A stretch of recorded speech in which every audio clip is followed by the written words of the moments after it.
Okay, back with the March card class. This time I got the phone up in the holder before I pressed the button. All right, so this is our fun fold. I just love this because, of course, the perennial postage paper is so beautiful, or perennial lavender paper, but it's a really fun fold. So it's got this, it's called a double Z card because each card is a Z, and you've got like a big card and a small card on the middle, and really fun. So let's get started on this. Hopefully I will remember all the steps. It's really pretty easy. I have all the measurements on our PDF in the group, and it's not exactly folded in half here. We're kind of going hot dog style, but we've got 1/2 inch off of there so that we can have even panels for the Z fold here. All right, so that's folded up, and we'll start putting our Designer Series paper pieces on it. And I do have kits left if you didn't get your kit, or if you want to come to Card Class Live in Erie, Pennsylvania tomorrow, that would be great as well. So lots of DSP on this card, so you get to see a lot of the different patterns. I mean, you could use all the same patterns, but you don't have to. And I'm hoping that I scored these right, because that doesn't look quite right, but hopefully that will turn out.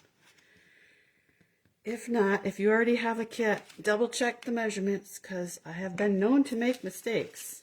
Yes, I have. All right, those panels look good, so although we will put them right side up and not upside down, although they're pretty forgiving. The pattern's kind of a watercolor look, so yeah, I do think I have my score lines. One score line is incorrect, so double check that middle score line. And I'll check it on my PDFs to see if I have it right or not, because good thing I have, yeah, so I think we have to score like about 1/4 inch over that direction. So then it will fold correctly. I'm just going to force it right now. And now the center one here is a, it's like a tri-panel, so it's pretty even. 3x9 scored at 3 and 6. So that's easy enough to do. And again, we'll make the Z shape here with our card and get that ready to go. So, and again, we're just going to cover all the surfaces. So we've got our DSP again, and you can choose which ones you want. I guess I did on this one, I did the mostly shaded spruce one on the far left, and then we'll do the pretty lavender there in the middle, and then the far one is going to be your stamped piece. And we've got, let's see, should we do, we did sending love and best wishes on the last card. We could do, I did on my sample, I can't thank you enough. And then we've got You're Simply Marvelous. I don't know, let's do that one. You're Simply Marvelous. That's a nice sentiment. And you could send that for just about any occasion. All right. Get that cleaned off. And that goes on the third panel. Okay, so now it's time to put it together.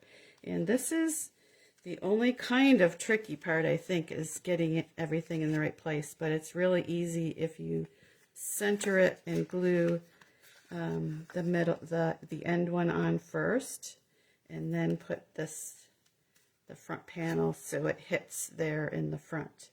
And just remember to put adhesive only on the leftmost side, because you don't want adhesive all over, because it's only gonna hit right there in the center. So I use tear and tape on my sample because I think it holds a little better when you have a fancy fold card like this. But since I forgot to put it out, we'll just use our liquid glue here and hold it a little bit.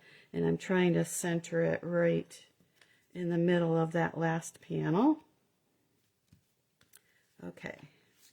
And then I'm just checking to see where I want my glue to go to put this one down. And we'll do it just like that, because you want to make sure that it folds flat when you mail it, of course, and it's not gonna it is gonna stick out like this when it's open, but that makes it really cool and dimensional. You can even stand it up like that. So the last thing to do is to add another butterfly. So let me grab one of these paper butterflies, and I should have a little ink left on here from before, so we'll just add a little bit of color. Let me grab a little more ink there and get that butterfly, give him a little color and a few drops of adhesive there.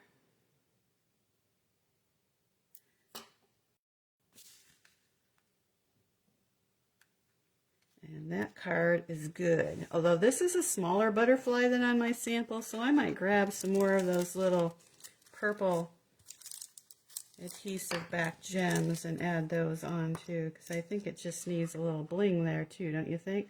Oh, maybe even on the butterfly, wouldn't that be cool? Let's put a little bit on the butterfly there. And things look good in threes, so we'll do one of each color on that butterfly. Oh, I like that. So there's another thing to do with your little gems, is add them to your die cuts. So hope you like that fun fold, and I will double check on the measurements here. Well, I can actually do it right now. Let's see, do I have a ruler handy? Yes, so I know I did my sample correctly because everything fits there. So the cardstock itself is 11 inches. And the scores look like they're at 2 3/4 and 5 1/2. 2 3/4 and 5 1/2.